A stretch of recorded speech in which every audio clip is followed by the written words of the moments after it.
अच्छे के साथ अच्छा व्यवहार करें, लेकिन बुरे के साथ बुरा नहीं। इस बात पे सवाल ये होगा कि आखिर क्यों?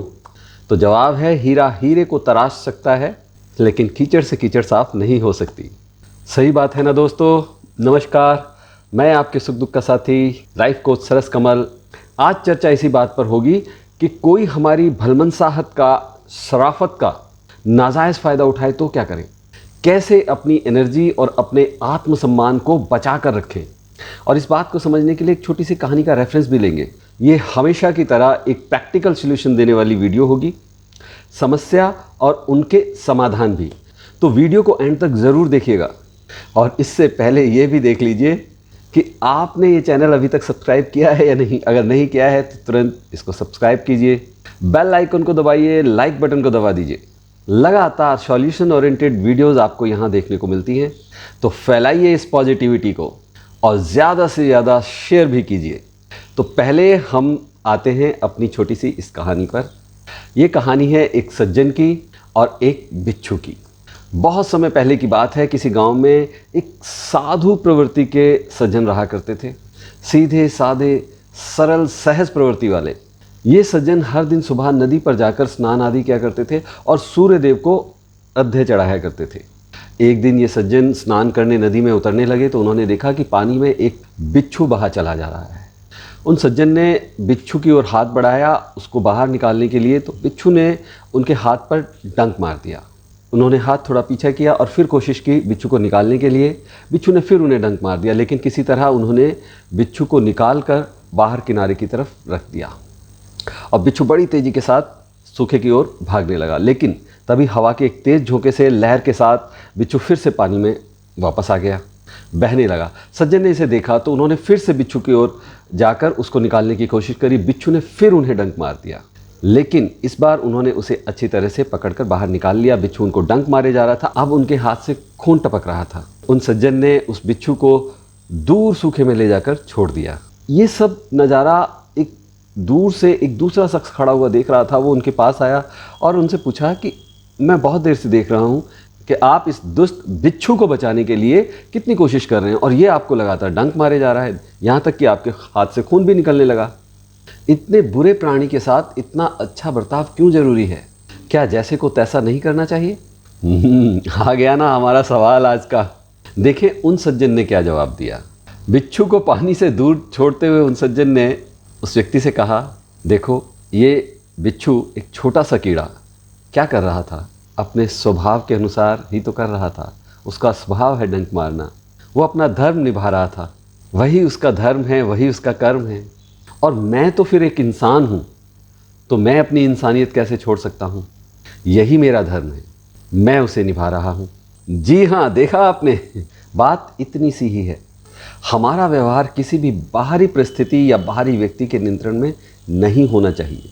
हमारे इमोशंस, हमारी फीलिंग्स, ये सब हमारे बनाए हुए हैं, क्योंकि परिस्थितियाँ हमारी सोच को नहीं बनाती हैं। उस परिस्थिति का, उस बात का हमने क्या मतलब लिया है, उसके चलते हमारे इमोशंस या हमारी फीलिंग्स बनती हैं, हमारी सोच बनती है। लेकिन हम अक्सर इसको उल्टे तरीके से समझ लेते हैं। इस इक्वेशन को उल्टा करके समझते हैं हमेशा।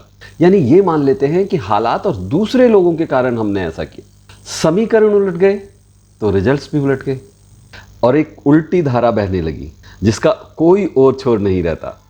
अच्छा, इसी बात को एक और उदाहरण के साथ मैं थोड़ा और स्पष्ट कर दूं। इसे ऐसे समझें कि एक परिवार में दो भाई हैं। एक से स्कूल में उनकी पढ़ाई, एक से टीचर, एक सी सुविधाएं, एक सा माहौल घर परिवार। लेकिन एक बना बहुत साधु प्रवृत्ति का एक कामयाब इंसान और दूसरा एक दुष्ट प्रकृति का बुरा और नाकामयाब इंसान। एक बना बहुत शांत रहने वाला, हर बात को तसल्ली से सुनने समझने वाला, और दूसरा झगड़ालू इंसान। सारी परिस्थितियां बिल्कुल एक जैसी होने के बावजूद दोनों बिल्कुल अलग अलग। आखिर ऐसा क्यों हुआ? दोनों के जीवन पूरी तरह से अलग अलग। आखिर क्या अलग था? आप कहेंगे प्रारब्ध, है ना? यही बात आपके मन में इस समय। ठीक है, लेकिन साथ ही साथ एक और चीज़ भी थी, वो थी प्रारब्ध को बनाने वाली सोच। क्योंकि दोनों की सोच अलग थी, बातों और परिस्थितियों के अर्थ अलग निकाला करते थे, जिससे उनकी सोच और विचार अलग हो गए। अलग तरीके के वो यकीन में जिए, और उसके साथ ही अलग तरीके के उनके फिर एक्शंस हो गए, उनका व्यवहार अलग अलग हो गया। और जब कर्म अलग, तो फिर कर्म फल भी तो अलग अलग मिलेगा। फिर आ गया हमारा कर्म और फल का शाश्वत नियम। तो अब तक ये बात स्पष्ट हो गई कि हमारी सोच को लोग नहीं, परिस्थितियां नहीं, हम खुद बनाते हैं। जैसा किसी बात का हमने मतलब निकाला, अर्थ निकाला, वैसी ही हमारी सोच बन जाती है। और अब आते हैं इस बात पर कि अपने साथ बुरा व्यवहार हो तो क्या करें, कैसे संयत रहें, कैसे रहें अपने नियंत्रण में, और क्यों रहें। देखिए, हमारे नियंत्रण में आखिर है क्या? क्या हमारी लाइफ हमारे नियंत्रण में है? नहीं है। हमें नहीं पता कि कल क्या होगा, कैसे होगा, और क्या परिस्थितियां हमेशा हमारे कंट्रोल में होती हैं, हो सकती हैं? नहीं, क्योंकि उसमें हमारे अलावा बाहर के लोगों का भी बहुत दखल होता है। और क्या बाहर के लोगों का, दूसरे लोगों का व्यवहार वो हमारे नियंत्रण में है, वो हमारे कंट्रोल में है? नहीं हो सकता। तब ऐसी स्थिति में क्या किया जाए? ऐसी स्थिति में बस एक चीज़ है जो हमें सहारा देती है, और जिसके सहारे हम सब कुछ अपने नियंत्रण में कर सकते हैं, और वो है हमारा मन, हमारी सोच, हमारी भावनाएं, हमारी बुद्धि। और जब लाइफ कंट्रोल में नहीं है तो हम कम से कम अपने मन को तो कंट्रोल में कर ही सकते हैं। क्योंकि अगर दोनों अनकंट्रोल हुई फिर क्या होगा? और ज़्यादा तबाही। और एक बात कहूँ, जब मन नियंत्रण में हुआ, भावनाएं कंट्रोल में आ गईं, तो जीवन तो अपने आप ही हमारे कंट्रोल में आ गया, नहीं? और दूसरी ओर, अगर हमारे मन और भावनाओं पर हमारा नियंत्रण नहीं है तो हमारे शब्दों पर हमारा नियंत्रण नहीं रहेगा, विचारों पर नियंत्रण नहीं रहेगा, हमारे यकीन जो हैं उन पर नियंत्रण नहीं रहेगा। ऐसे में हमारे एक्शंस पर भी हमारा नियंत्रण नहीं रहेगा। और फिर क्या होगा जीवन में? हर चीज़ से नियंत्रण छूट जाएगा। होगा यही। और ऐसा ही होता है, हम एक एक करके सीढ़ी चढ़ते हैं और उतरते भी एक एक करके हैं। लेकिन अगर हमारी भावनाएं हमारे नियंत्रण में नहीं हैं, उग्र हो गई, तो फिर हम एक एक करके उतरते नहीं हैं, फिर तो हम सीधे गिरते हैं। क्योंकि क्रोध में विवेक का या एक एक करके सीढ़ी उतरने का तो ख्याल ही नहीं रहता, वो तो छलांग लगाकर गिरने लगता है। और फिर जो गिरने की गति है ना, वही हमारी दुर्गति का कारण बनती है। ऐसे में किसी ने हमारे साथ कुछ गलत किया और पलटकर हमने भी उसके लिए बुरा कर दिया। किसी ने कीचड़ फेंक कर मारी और हमने दुगनी कीचड़ उठाकर उसकी तरफ फेंक दी। यानी सामने वाले ने तो अपने विवेक का इस्तेमाल नहीं किया, अपनी बुद्धि का इस्तेमाल नहीं किया, और हम भी अपना विवेक खोकर उसके साथ दुर्व्यवहार कर बैठे। वो गिरे, हम और भी ज़्यादा निचले स्तर पर गिर गए। किस लिए? उन्हें जवाब देने के लिए, उन्हें सबक सिखाने के लिए। और इस चक्कर में सिखाया तो कुछ नहीं, हाँ सीख गए। क्या? अपनी आत्मा को नीचे गिराना। और फिर शुरू हुई बेचैनी, असंतुष्टि, और फिर खोया मन का चैन। और देखिए, ये सब बहुत स्वाभाविक है। मतलब बुरे व्यवहार के बदले में बुरे भाव मन में आना बहुत नेचुरल है। क्योंकि इंसान है तो इंसानी दोष और गुण जो भी हैं वो तो बाहर आएंगे ही, वो साथ साथ चलते हैं। क्योंकि ये दोनों चीज़ें कुदरती तौर पर हर इंसान को अनलिमिटेड मिली है। जी हाँ, हमारे मन की नेगेटिविटी और पॉजिटिविटी, ये दोनों हमारे मन में बेशुमार रूप से समाई हुई हैं। आपने देखा सुना होगा इंतहाई क्रूर लोगों के बारे में, और अच्छाई की पराकाष्ठा वाले लोग भी आपने देखे सुने होंगे। मतलब जो बहुत ही सरल और अच्छे लोग हैं, और जो बहुत ही बुरे दुष्ट लोग हैं, जो कुछ अच्छा नहीं करते और जो कुछ बुरा नहीं करते। और फिर आपने ये भी देखा सुना होगा कि वो जो दुष्ट प्रवृत्ति का इंसान था, डाकू प्रवृत्ति का इंसान था, वो एक अच्छा इंसान बन गया। और जो वो साधु प्रवृत्ति का इंसान था, वो एक बहुत ही बुरा इंसान बन गया, बहुत जालिम हो गया। अनेकों उदाहरण ऐसे आपने देखे सुने होंगे। और ये सिर्फ फिल्मों या कहानियों, किस्सों में नहीं, आप अपने आसपास भी देखेंगे तो आपको ऐसे बहुत से एग्जाम्पल्स मिलेंगे ही। क्योंकि ये सब असल जीवन में भी होता है। और इसका कारण क्या है? बस इतना कि ये दोनों प्रवृत्तियाँ, नेगेटिविटी और पॉजिटिविटी, हर इंसान को खूब मिली हुई है, और वो कभी भी उभर कर आ सकती हैं। लेकिन अभ्यास के द्वारा इन पर नियंत्रण पाया जा सकता है। तो अब अगर किसी ने हमारे ऊपर कीचड़ फेंका तो हमें क्या करना चाहिए? पलट कर कीचड़ फेंकना चाहिए? किसी ने हमें अपशब्द कहे, बुरा व्यवहार किया, तो हमें पलटकर उसको अपशब्द कहने चाहिए, उसके साथ और बुरा करना चाहिए? क्या ये ज़रूरी है कि हम ठीक वैसा ही व्यवहार करें? देखिए, यहाँ पता सबको होता है कि क्या सही है, क्या गलत है, लेकिन अंदर ही अंदर से एक आवाज़ आती है, और ये आवाज़ कुछ और सुनने समझने नहीं देती, क्योंकि ये आवाज़ इतनी तेज़ होती है कि और कुछ सुनाई नहीं देता। 1 मिनट लगाइए और सोचिए कौन सी है वो आवाज़ और क्या कहती है ये आवाज़। जी हाँ, ये होती है हमारी ईगो की आवाज़। और कहती क्या है ये ईगो? मैं भी कम नहीं, ठहरो तुम इतना गिर गए हो, लो मैं और गिर कर दिखाऊंगी। और फिर हमारे आसपास के लोगों की, उनके ईगो की आवाज़, वो भी बहुत धनक के साथ हमें सुनाई देती है। और इसका ख़ास काम ये होता है कि हमारी ईगो की आवाज़ को एम्पलीफाई कर दे। उसकी क्या मजाल, उसकी इतनी हिम्मत, बस तुम्ही को पड़ी है अच्छाई की मूर्ति बनने की। तुम बस सहते रहो और वो सर पर और सवार होता जाएगा। एक बार दो उसे पलट कर, फिर देखो कैसे उसका मुंह बंद होता है। यानी सहला दिया आपकी ईगो को। और उस समय ये सारी आवाज़ें भी अपने आप को या हमारी ईगो को बहुत अच्छी लगती हैं, और बस उसके साथ ही धमाके की आवाज़ के साथ गिरना शुरू। अब देखिए, ध्यान से समझिए, किसी ने गलत बात कही, बुरा व्यवहार किया, यानी उसकी ऊर्जा, उसकी एनर्जी नेगेटिव है, वो पूरी तरह से स्वस्थ नहीं है, उसकी मनस्थिति अच्छी नहीं है। ऐसे में उसे देखकर हम भी अपनी ऊर्जा का स्तर नीचे गिरा लें, अपनी एनर्जी को लो होने दें, अपनी चेतना के स्तर को गिरा लें, बस कुछ पल के सुकून या दम के लिए। और जब जब हम ऐसा करेंगे तब तब हमारी एनर्जी का लेवल नीचे जाएगा। और इस नीचे गिरने का या पलटवार का अंत क्या होगा? एनर्जी बर्न होती जाएगी, हम अपनी एनर्जी को बिल्कुल शून्य कर लेंगे। एनर्जी यानी हमारी आत्मा, यानी हम अपनी आत्मशक्ति को छीन करते जा रहे हैं। और जब आपकी आत्मशक्ति नहीं रहेगी तो जीने का रस खत्म हो जाएगा, आनंद खत्म हो जाएगा। और ये सब किसके लिए? उस बुरा व्यवहार करने वाले की खातिर। उसके लिए हम अपना सुकून और चैन खराब कर लें, अपनी आत्मा को कमज़ोर कर लें, जो कि खुद अस्वस्थ है।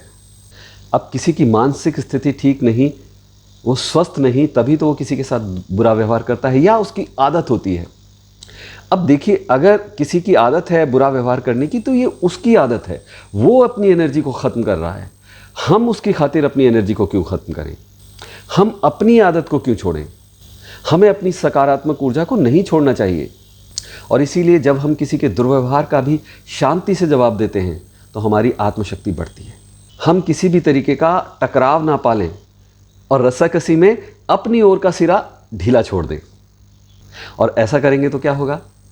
टकराव ही खत्म हो जाएगा, सामने वाला खुद ब खुद नीचे गिर जाएगा, होता है ना, और हमारा आत्मबल ऊपर हो जाएगा। और जब जब हम ऐसा करेंगे तब तब हमारी एनर्जी, हमारी ऊर्जा का स्तर ऊपर जाएगा। हम संचित करेंगे इस ऊर्जा को।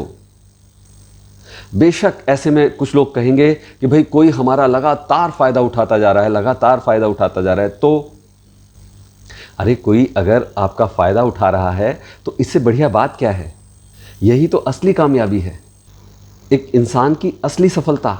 जब दुनिया ये जान जाए कि इस इंसान को, इसकी पॉजिटिविटी को, इसके आत्मबल को कोई नहीं हिला सकता, चाहे कोई परिस्थिति आ जाए, चाहे कुछ हो जाए, ये टस से मस नहीं होता।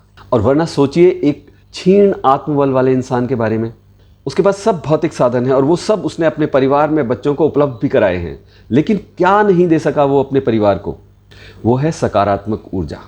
क्या ये उसके परिवार के लिए ज़रूरी नहीं? अगर बच्चे या परिवार में कोई और छोटी छोटी बातों में तनाव में आ जाए, डिप्रेशन में आ जाए कि मैं इसे हैंडल नहीं कर सकता, मुझसे ये नहीं होगा, ये सिचुएशन मैं नहीं हैंडल कर सकता, और उसके रिएक्शंस उसके नियंत्रण में ना रहें, दरअसल उसको उस सकारात्मक ऊर्जा की ज़रूरत है। हम सबको पड़ती है हमारी ज़िंदगी में, और आप ही को उन्हें ये सब देना है। जब बाकी धन, वैभव, शिक्षा सब आप दे रहे हैं, सारी सुविधाएं दे रहे हैं, तो उससे ज़्यादा ज़रूरी चीज़ तो ये है। ये ज़रूरी चीज़ आप क्यों नहीं देंगे? उसका आत्मबल, जो उसकी ज़िंदगी के लिए सबसे ज़्यादा ज़रूरी है। लेकिन ऐसा कोई तभी कर सकता है जब ये ऊर्जा शक्ति अर्जित की हो। जी हाँ, अर्न की हो। जैसे आपने बाकी सब सुख साधन सुविधा जुटाई है, अर्न की है, ठीक उसी तरीके से ये ऊर्जा या आपकी आत्मा का बल भी आपको अर्न करना पड़ेगा। तो अब ये हमें तय करना है कि हमें ये अर्न करना है या बर्न करना है। और ये भी हम ही को तय करना है कि अब हमें लोगों की बातों से और परिस्थितियों से प्रभावित होकर अपने निर्णय लेने हैं, अपने रिएक्शंस देने हैं, उनके अनुसार अपना जीवन जीना है, या इन सब से बिना प्रभावित हुए एक ऐसे इंसान की तरह जिसका जीवन, जिसकी एनर्जी बिल्कुल डगमगाती नहीं। देखिए, सामने वाले के शब्द, उनका व्यवहार, उनके कर्म, उनका भाग्य, वो सब उनके साथ, क्योंकि जीवन उनका है, भाग्य उनका है। लेकिन हमारे भाग्य और जीवन का निर्धारण तो हमारी सोच, हमारे इमोशंस करते हैं, हमारा व्यवहार करता है। इसलिए हमें उनसे प्रभावित नहीं होना है। ठीक वैसे ही जैसे बिच्छू के डंक मारने के बावजूद वो सज्जन अपने स्वभाव से नहीं हटते, अपना धर्म का पालन करते हैं। और बस बात अभ्यास की है, अपने अंदर की उस ईगो को समझाने की ज़रूरत है। 2-4 बार प्यार से आप उसे समझाएंगे ना, तो वो भी आपकी बात मान जाएगी। तो कैसी लगी आपको ये वीडियो, कमेंट करके ज़रूर बताइएगा। अच्छी लगी, कुछ सीखने को मिला हो तो अभी के अभी लाइक ज़रूर कर दीजिएगा और शेयर कीजिएगा कम से कम अपने 3 साथियों के साथ। और मेरे साथ अगर लॉ ऑफ अट्रैक्शन सीखना है तो डिस्क्रिप्शन में दिए गए लिंक के ज़रिए आप हमारा व्हाट्सएप ग्रुप ज्वाइन कर लीजिए। वहाँ हमारे फ्री और पेड कोर्सेज़ की तमाम जानकारियाँ समय समय पर मिलती रहती हैं। तो बहुत जल्द फिर मिलेंगे एक और थॉटफुल यूज़फुल वीडियो के साथ। तब तक कीप प्रैक्टिसिंग, अभ्यास करते रहें, अच्छा सोचें, अच्छा बोलें, अच्छा करते रहें। नमस्कार।